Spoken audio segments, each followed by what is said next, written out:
Berkey, you can almost taste the tension in the air. Thousands of lunatics have descended on Suncorp Stadium. They've been streaming down from the pubs from Caxton Street all afternoon. I tell you what, most people wearing maroon, they have been on the hooligan soup all day, and they've created a real tribal atmosphere. It's great for the game, it's good for the fans, they get stuck into each other. And the Blues, well, they got a brief taste of that as they embarked on their team walk through the city this morning. While the Blues lap up adulation from their adoring fans, Mel Meninga's still seething that Laurie Daly met with referees boss Tony Archer before Game 2, and he didn't. 52,500 screaming Queenslanders will fill this stadium tomorrow night. Nothing can prepare the debutants for this cauldron of intimidation. The difference between winning and losing is this white try line. Stopping Queensland is about attitude, will, commitment and desire. Well, Berkey, our report has certainly ruffled a few feathers. I spoke with Shane Flanagan on 2 occasions today. I repeatedly gave him the opportunity to go on the record and he repeatedly declined that opportunity. I also spoke with club management. They declined to comment on camera, but they did refute the story 100%. So it was left to one of the players, unfairly left up to one of the players. Todd Carney was left to defend his club and Shane Flanagan. Nearly half a century of expectation lifted off South's shoulders. All the boys of the city are together, and we'll drink till the dawn breaks again, and make the sessions of the city last forever. The pain of a broken cheekbone is well worth the glory for Sam Burgess. To tell you the truth, I can't really feel it right now. We had a couple of beers last night as a team.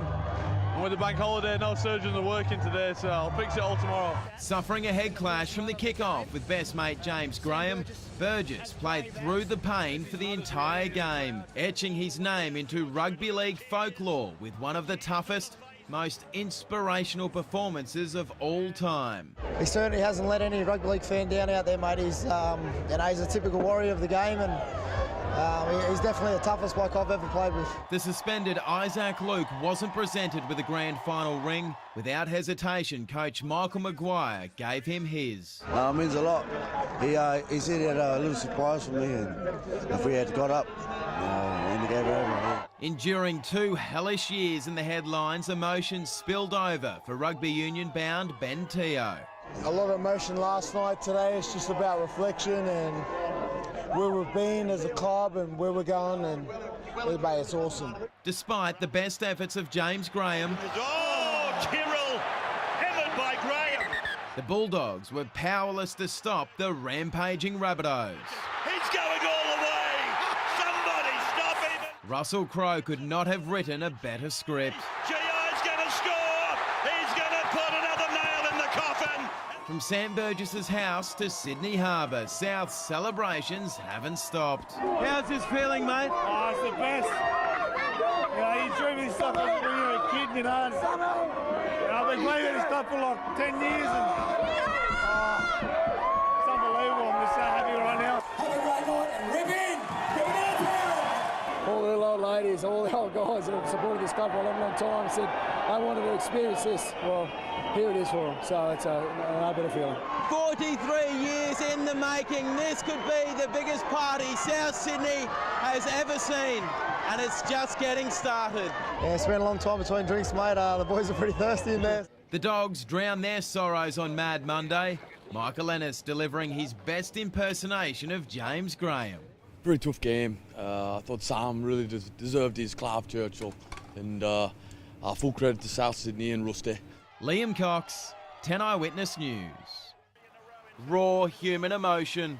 It's been a long time.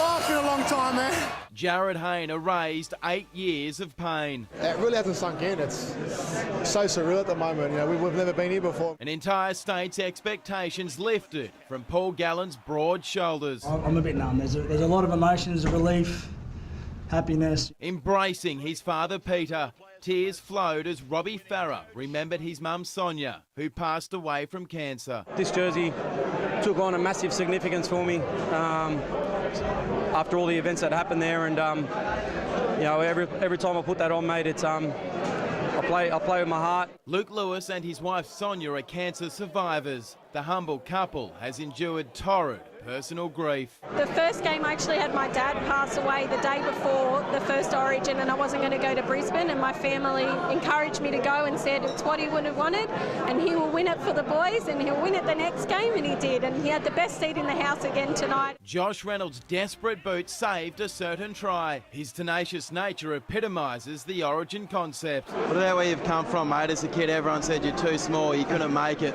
You know, you say that stuff and mate, it really it hits me. It hits my heart, mate, because I never really thought that as a young kid or a young bloke coming through, I'll be able to do something special like this. Origin's brutality claimed Brent Tate. A torn ACL, a fourth knee reconstruction. A courageous career appears over.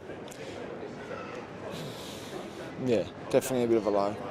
Queensland experiencing pain not felt for 9 years. It's one series in 9. No, come on. Now let's give these guys here a lot of credit. Laurie Daly's men, the Drought Breakers. Probably a better feeling as a coach than what I had as a player. Another famous chapter in Origin history written. New South Wales jubilant as a rare whitewash beckons. Liam Cox, 10 Eyewitness News.